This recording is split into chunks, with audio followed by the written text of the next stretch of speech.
नमस्कार मु एलिसा एलिस फूड क्लब चैनल आपण मानक अनेक अनेक स्वागत जनाऊँगी।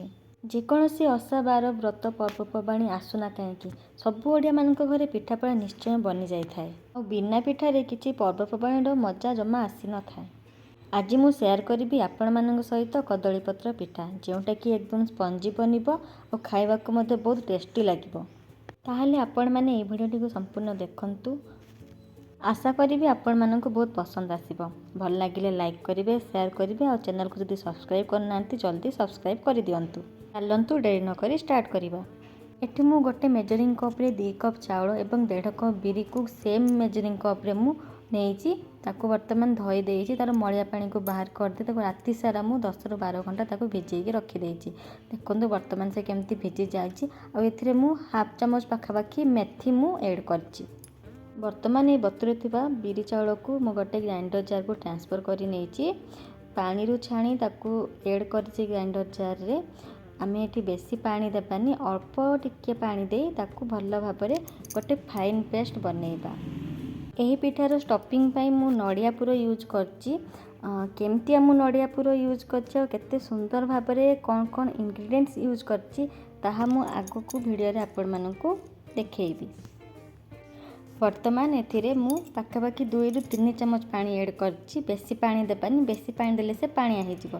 ताकू भल भाबरे टिके बे ग्राइंडिंग कर देबा और फाइन पेस्ट मध्य बनै नेबा। देखंतु वर्तमान से फाइन पेस्ट मु करिकी नेई आसीची। तारो टेक्सचर केमती अछि मु गोटे चमच साजर आपनको नै देखौची। देखंतु वर्तमान याकू गोटे जागा को मु ट्रांसफर कर नै जाइची सब गुडा को। और हल्का से ग्राइंडर रे टिके पानी दे बाकी तक सब को धोईकी से पिठोरे मु ऐड कर देइची। और सब को भल भाबरे मु गोटे स्पून सहायरे मिक्स कर देइची पाखापाखी 5 मिनिट। आपन जदि चाहिबे हाथ रे भी मध्य मिक्स करि पारे। वर्तमान ताको घड़े मु 10 ରୁ 12 घंटा रखी देइची फर्मेंट हेबा पई। नडिया पुर बनियाबे मु गोटे फाळे नडिया नेइची। ताको वर्तमान मु कोरणी साहाय्य कोरी पकेइची। देखंतु सब कोरी के मु एतिकी मोर हे जाइची। एबे तारो बनेया पई मु गैस रे गोटे कड़ाई बसे देइची। पाखापाखी 2 चमच मु पानी सेठी ऐड कर देइची। एबे एथिरे मु जो कप रे मापिकी बिरी चाउल नेइथली सेही कप रे मु गोटे कप गुड़ पाउडर मु यूज करछि। आपन जदि चाहिबे चीनी मध्य एथिरे ऐड करि परिबे। एबे पानी आ गुड़ को भल भाबरे मिसई देबा जेमती गुड़टा पापरे मिसई जिवो पानी सहित। गुड़ रे पूरा बनेबा द्वारा तार कलर बहुत बढ़िया आस्थे और खाइबा को बहुत स्वादिया हेइथाय। एबे मु 1.5 चमच खसा नेइची जोटा कि भजा हेइची खसा। ताको वर्तमान गोटे दस्ता रे मु नै जाइची। ताको हल्का टिके क्रश कर देबा। खसा पकेबा द्वारा पूरा स्वाद बहुत बढ़िया आसी जाय थाए आ भल लागि थाए खाया पे। वर्तमान ताको गोटे जागा को मु काढी नेइची। एबे एथिरे मु गोटे खंड अदा नेइची। अदा पकेबा द्वारा पूरा स्वाद बहुत बढ़ी जाय थाए। एबे ताको मध्य क्रश कर नेइची। एबे ताको साइड रे रखि दबा। मु जो कप रे गुड़ पाउडर नेइथली सेही कप रे मु से फाळे नडिया को दोची। देखंतु पापरे गोटे कप पाखापाखी हेइची नडिया। एथिरे मु गोटे कप गुड़ को गोटे कप नडिया मु यूज करची। एबे गुड़ पानी सहित भल भाबे मिसी गलानी। देखंतु से फुट भी आसी गलानी। हल्का टिके फुटी गला परे एबे एथिरे मु क्रश करके रखिथबा अदा को ऐड कर देइची। आउ खसा को मध्य ऐड कर देइची। भल भाबे मिक्स करे साला परे कोरा नडिया को एथिरे यूज करची। कोरा नडिया को एमतिया यूज करे एमती सेटे पानी टिके मरी जिबा। आ एथिरे मु गोलमरिच गुंड ऐड करची। आ टेस्ट बढ़िया पे गुजराती गुंड को ऐड करची। वर्तमान ये हेई गलानी। एबे याको हमें साइड रे रखि दबा। एबे मु कदली पत्र नहीं आछि ताको भल भाबरे धोई देइची पानी रे। एबे वर्तमान कदली पत्र रेडी हे जाइची। 10 ରୁ 12 घंटा हे सल्ला पर देखंतु मु पिठो खोली के देखौची केते बढ़िया से फुलीची। पाखको नै कि मध्य मु आपन को देखौची। देखंतु केते पूरा स्पंजी हे जाइची। हमको ए भलिया टेक्सचर दरकार। जत्ते फुलीबो पिठाटा मन सेते नरम हबो। एबे पिठोरे मु स्वाद अनुसार लूण को ऐड कर देइची।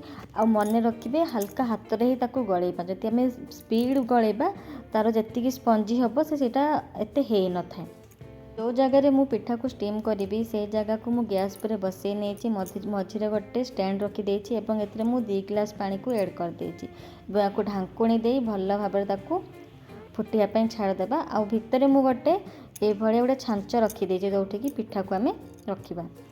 वर्तमान मु कदली पत्र खंड को नहीं आसी। एबे तार ठीक मझिरे मु 2 चमच बेटर को यूज करछि ताको भल भाबरे मझे रखि ताको गोटे स्प्रेड करदेबा जहाँद्वारा कि पिठाटा आमर टिके स्प्रेड होइକି रहिबो जदि मझिरे खाली रखिबा ना से खाली मझिरे ही रहिଯିबो एते भल लागिबनी ताको मु हल्का स्प्रेड कर देइछि एबे तार मझिरे मु पूरा को स्टफिंग करछि ताको ए भलिया हाथ रे मु ताको स्प्रेड करिके आगर पछरे ताको मु देई देइछि देखंतु ए वर्तमान ताको हल्का हाथ रे ताको आमे फोल्ड करदेबा फोल्ड कर सारा पर ताको गोटे साइड रे रखिदेबा एकाथरे आमे ताको फोल्ड करिके बनैकी रखिदेबा जहाँ फल आम इजी हम आमको स्टीम करने से हीपरी सेम प्रोसेस रे मु सब गुड़ा को बनैकी गोटे साइड रे रखी देइछि वर्तमान देखंतु सबको कई भला मु कर देइछि एवं ताको रेडी कर देइछि एथिरे ए पिठा को आमे सिझेइबा ए वर्तमान पानी फुटी गलानी एबे एथिरे मु गोटे पर गोटे कदली पत्र पिठा को मु ऐड कर दोछि बेसी आमे एकाथरे देबानी अल्प देबा